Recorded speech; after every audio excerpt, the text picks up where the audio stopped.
Public hearing is now open. The first person on the list is John Miguel. John Miguel, President of Rockland Farmlands and also Chairman of the Rockland County Agriculture and Farmland Protection Board, and many of these board members are here tonight. So to the subject at hand, we're here to discuss establishing an agricultural district in Rockland. Rockland is one of the few counties that chose not to establish an ag district years ago, and looking back, we might have prevented the loss of many historic farms and open space.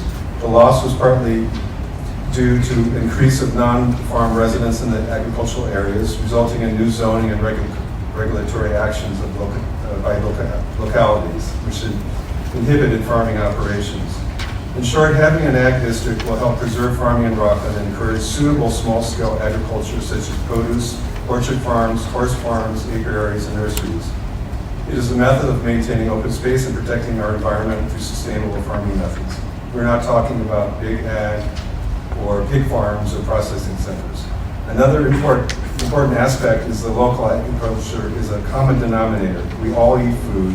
It's not political, and our children need to know where real food comes from. The program is managed by the County Ag Board, but under the guidance and support of New York State Ag and Markets. I'd like to introduce the next speaker, Geoff Keighley of Ag and Markets, and we are both available for any questions.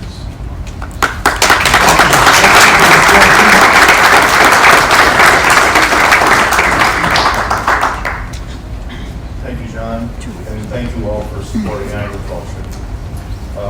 This has been a 10-plus year-long journey, and it's a very interesting opportunity to elevate food security and issues of local food and more resilient communities. Those are some very simple things that local protected agricultural systems provide. Now I understand that there will be a lot of confusion that comes out of Agriculture and Markets Law 25AA, AML 25AA. I encourage people to reference that and also reference the resources that are on our website to get a better understanding of the complex nature of our ag protection laws and home rule authority.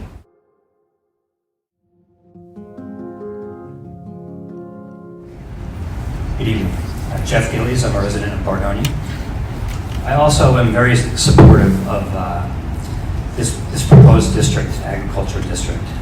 I think it can be a very tremendous thing. Certainly we want to protect open space to help farmers. As the gentleman previously mentioned, we might have had some farms that could have been saved had we had this. But then again, as the gentleman from the state just opined, there are complications to this, and there's a lot of vagueness in this.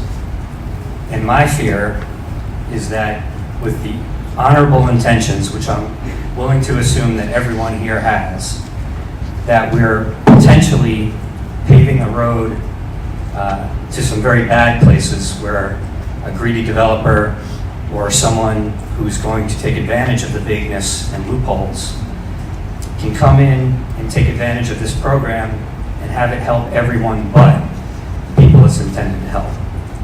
So my suggestion, and I've spoken with people from the state about this, and it's my understanding that you as a legislative body can add protections into this to ensure that we're helping the people that we really want to help.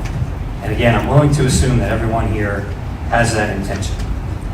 So my suggestion would be that we take those complications, we take that vagueness, we take some time to study it, and we close whatever loopholes we can to make sure that it's really the farmers that we're helping here.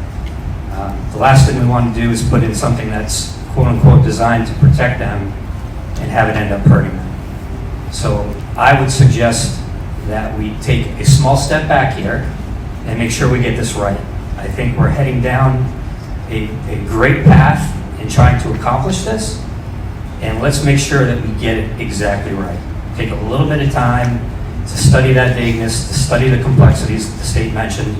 For example, it's an extremely low bar to see what operates as a farm can be. So let's make sure that we protect the farmers as best we can by taking our time and getting it right. Thank you.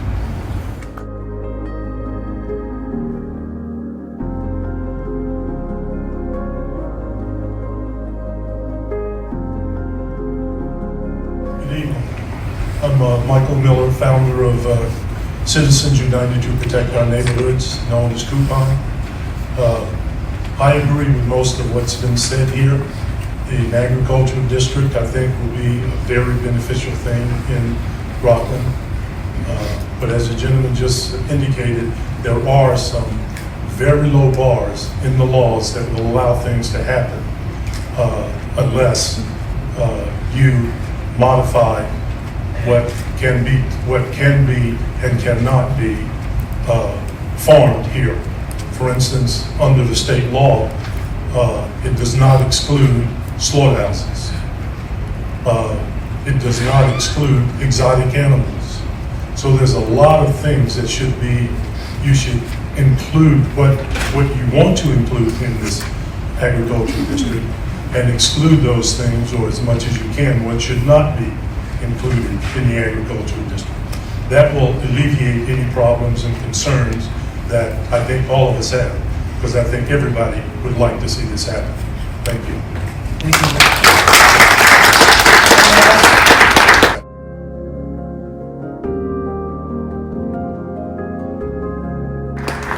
Okay, and with that, we'll entertain a motion to close the public hearing. Moved by Mr. Yeager, second by Mr. Jobson. All in favor? Opposed? Okay, the public hearing is closed. Thank you, folks. We're not voting on this tonight, but we appreciate you coming out and being heard.